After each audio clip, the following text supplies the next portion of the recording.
साल 1939। जगह आसाम के आसपास का इलाका। एक अंग्रेज अपने सहकर्मियों के साथ कुछ सैन्य योजनाएं बना रहा था।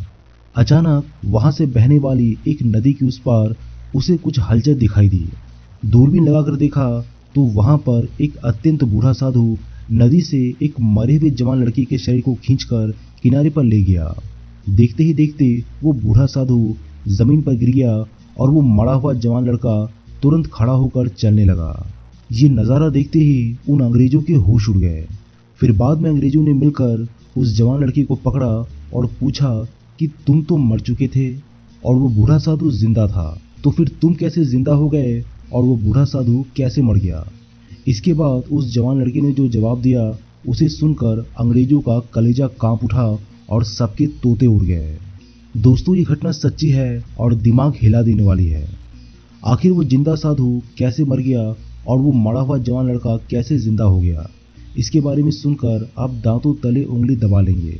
इन सारी सच्ची घटनाओं को जानने के लिए इस वीडियो को बड़े ध्यान से और एंड तक देखते हैं।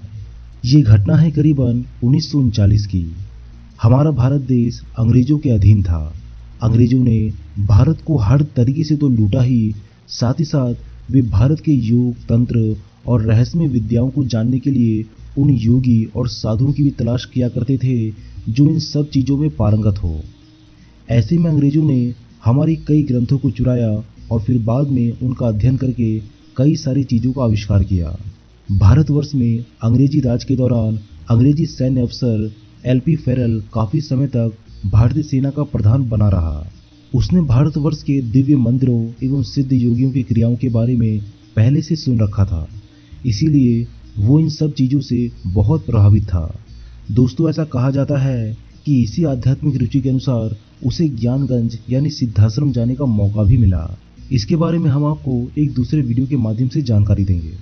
एल.पी. फेरल ने कहा कि 1937 में मैं भारत में एक उच्च सैन्य पद पर काम करने आया। हिंदुओं का रहस्यमय देश भारत मेरे लिए एक नई जगह, नया अनुभव था, जिसके बारे में मैंने बहुत कुछ पढ़ा और सुना था। इसीलिए छुट्टी के समय में मैं भारतीय भाषाओं, प्रथा, पद्धतियों, धर्म संप्रदायों और विशेष रूप से मुक्ति प्राप्त करने के सिद्धांतों का अध्ययन करने लगा। लेकिन उसी दौरान एक ऐसी घटना घटी जिसने रहस्यमय भारतीय साधुओं की ओर अचानक ही मेरे मन को खींच लिया। मेरा ख्याल है कि ये घटना करीबन 1939 के आसपास की रही होगी। भारतीय प्रदेश आसाम और वर्मा की सरहद पर एक नदी के किनारे मैं कुछ अफसरों के साथ एक सैन्य योजना बनाने में लगा हुआ था। उस नदी के दूसरे किनारे पर एक घना जंगल था और बीच में नदी का गहरा नीला पानी शांति से बह रहा था। इसी बीच काफी दूरी पर नदी के पानी में हम सब ने एक विचित्र चीज बहती हुई देखी। दूर से देखने पर समझ नहीं आ रहा था कि वो क्या चीज थी। मन में तीव्र जिज्ञासा पैदा होने पर उत्तर जानने के लिए मैंने एक ताकतवर टेलीस्कोप लिया और सामने की ओर देखा। नदी में बहने वाली वो चीज एक नवयुवक की लाश थी, जिसे नदी से बाहर निकालने के लिए एक अत्यंत बूढ़ा साधु कोशिश कर रहा था। हम सब ने देखा कि उस बूढ़े आदमी ने लाश को बाहर निकाला और उसे वो नजदीक के पेड़ के पीछे ले गया। कुछ देर तक हम बारीकी के साथ उसकी हर गतिविधियों को देखते रहे। अब तक हमारी दिलचस्पी काफी बढ़ चुकी थी। फिर हमने आश्चर्य से देखा कि वो लाश, जिसे वहां उपस्थित सारे लोग मरा हुआ समझ रहे थे, वो अचानक खड़ा हुआ और चलने लगा। मैं हक्का बक्का रह गया और मैंने तुरंत सीटी बजाई। इस पर मेरे कुछ आदमी आ गए। मैंने उन्हें उस आदमी को पकड़ने का हुक्म दिया जो कुछ मिनटों पहले ही एक लाश के रूप में मेरे सामने नदी में बह रहा था। उस आदमी को पकड़कर ऑफिस में मेरे सामने पेश किया गया। मैंने पूछा, तुम कौन हो? अभी कुछ समय पहले तक तो तुम एक मुर्दा आदमी के रूप में बहे जा रहे थे और अभी तुम जिंदा हो। ये सब क्या रहस्य है? और वो बूढ़ा आदमी कहाँ गया जो तुम्हें नदी से बाहर निकाल कर लाया? इसका जो उत्तर उसने दिया उससे मैं अचंभित हो गया।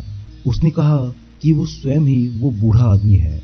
बस ये सुनते ही सबके होश उड़ गए। उसके बाद उसने कहा कि मैं योग जानता हूँ। कड़ी तपस्या करने से मैंने उस विद्या को जान लिया है जिससे मैं अपना शरीर किसी और के शरीर से बदल सकता हूँ। मैं अपनी इच्छा से आदमियों या प्राणियों के शरीर में अपनी जीवात्मा को प्रविष्ट करा सकता हूँ, परंतु एक जीवित व्यक्ति के शरीर में किसी जीवात्मा का प्रवेश करवाना पाप है। इसीलिए बूढ़ा होने पर जब वो किसी नवयुवक की लाश देखता है तो वह अपनी जीवात्मा को उसके शरीर में प्रविष्ट करा देता है, क्योंकि बूढ़े शरीर से चलना फिरना भी कठिन हो जाता है। एलपी फेरेल ने कहा कि मेरे लिए ये सब एक चमत्कार था, मैं इस पर विश्वास नहीं कर सका।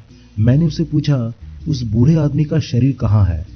मुझे उसने बताया कि उसी पेड़ के पीछे वो निर्जीव शरीर पड़ा है। मेरे हुक्म पर वो लाश मेरे सामने लाई गई और वास्तव में ये एक ऐसा चमत्कार था जिसे देखकर सारे अंग्रेजों की बोलती कुछ देर के लिए बंद हो गई। फिर बाद में एलपी फेरेल ने कहा कि मैंने उस नवयुवक को अपने यहाँ पर एक मेहमान के रूप में ठहरने का आमंत्रण दिया, लेकिन उसी रात उस जवान लड़के के शरीर में वो बूढ़ा साधु बड़ी ही रहस्यमय तरीके से गायब हो गया और फिर उसका पता कभी नहीं लग सका।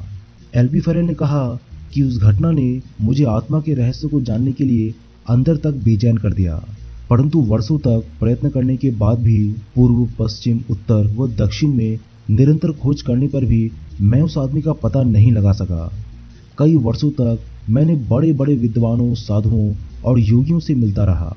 वो योग, वेद तथा गीता के सिद्धांतों पर प्रकाश डालते रहे, परंतु कोई भी व्यवहारिक परीक्षण द्वारा इसे दिखाने में समर्थ नहीं हुए। मैं हिंदुओं के बहुत से तीर्थ स्थान पर गया जहां बड़ी इज्जत के साथ मेरा सम्मान और मेरा स्वागत किया गया, परंतु इन सब का कोई भी सार्थक परिणाम नहीं निकला। दोस्तों, रहस्यमय विद्याओं के जानकार हमारे और आपके बीच में ही हो सकते हैं, लेकिन वो कभी भी इनका प्रदर्शन नहीं करते। हम सभी सौभाग्यशाली हैं जो ऐसे देश में, ऐसी संस्कृति में पैदा हुए जहां बाहरी और दूसरी दुनिया से भी लोग योग सीखने और यहीं का हो जाने के लिए आते हैं। दोस्तों, वीडियो अच्छा लगे तो वीडियो को लाइक, शेयर और चैनल को सब्सक्राइब करके बेल आइकन को प्रेस करना मत भूलिएगा।